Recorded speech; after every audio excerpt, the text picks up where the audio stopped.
কোটা সংস্কার আন্দোলনকে সামনে রেখে গত 18 ও 19 জুলাই রামপুরা বাড্ডা শাহজাদপুর এলাকায় রীতিমতো তাণ্ডব চালায় দুর্বৃত্তরা। আগুন দেওয়া হয় বিটিভি ভবন সহ নানা স্থাপনায়।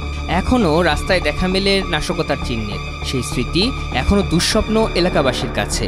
ঘুমাইতে পারে না, আওয়াজ হয়েছে, গুলাগুলি বাজছে। না ছাড়া ঘুমাইতে পারে না। এই ফ্যাক্টরিতেও খুলতে পারে না, গ্যাসও ডেলিভারি দিতে পারে না। মানে কি আর বলবো ভাই, এটা তো খুব মারাত্মক দুর্ঘটনা। আমরা ভয়ের ঠেলা আর কি রাস্তাঘাটের পলাই আর কি দূর থেকে দেখছি। মানুষ যেভাবে মারছে ধরছে বুঝেন না, হই উল্লার ভিতরে আমরা আর কি ভয়াবহতে দূরেই ছিলাম।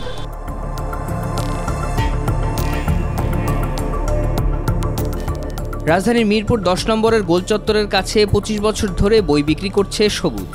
অনেক রাজনৈতিক সহিংসতা দেখলেও 18 ও 19 জুলাইয়ের সংঘটিত নাশকতার রেশ এখনও কাটেনি তার। বলেন, চোখের সামনে শান্ত পরিবেশটা মুহূর্তেই পরিণত হয় রণক্ষেত্রে। চোখ বুঝলেই দেখি আমরা তো মনে করেন বাসা ওই পাশেই, ওই পারি বাসা, মনে করেন বাসার সামনে দিয়ে গোলাগুলি চলতে আছে, হেলিকপ্টার দিয়ে টিয়ার সেল মারতে আছে, পাবলিক দৌড়াইতে আছে, কেউ গুলি লাগতে আছে।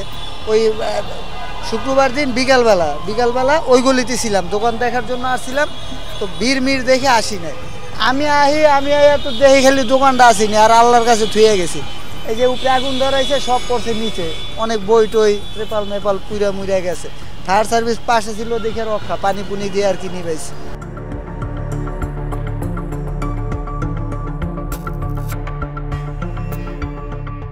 শনির আকরা যাত্রাবাড়ি এলাকায় সহিংসতার পরিমাণ ছিল ভয়ঙ্কর রকমের। হানিফ ফ্লাইওভারের পুড়ে যাওয়া টোল প্লাজার কঙ্কাল সেটি প্রমাণ করে। পুড়ে যাওয়া ধ্বংসাবশেষে বসেই নেওয়া হচ্ছে টোল। আতঙ্ক তো থাকার কথা, আমরা তো গাড়ির থেকে বাইকে যাইগা। এই গ্যাঞ্জাম লাগানোর পরে আমরা আতঙ্কিতই আছি। আমরা এখন জানার কোনো নিরাপত্তাই দেখতেছি না, এই যাইতেছি ডরায়। এটা তো অবশ্যই খারাপ লাগে। এগুলো সুন্দর ছিল, অনেক সাজানো গোছানো ছিল, এখন সব জ্বালাই দিছে। এখন দেখতে তো বৃষ্টি দেখা যাইতেছে, সবাই তো ক্ষতিগ্রস্ত এগুলো করে।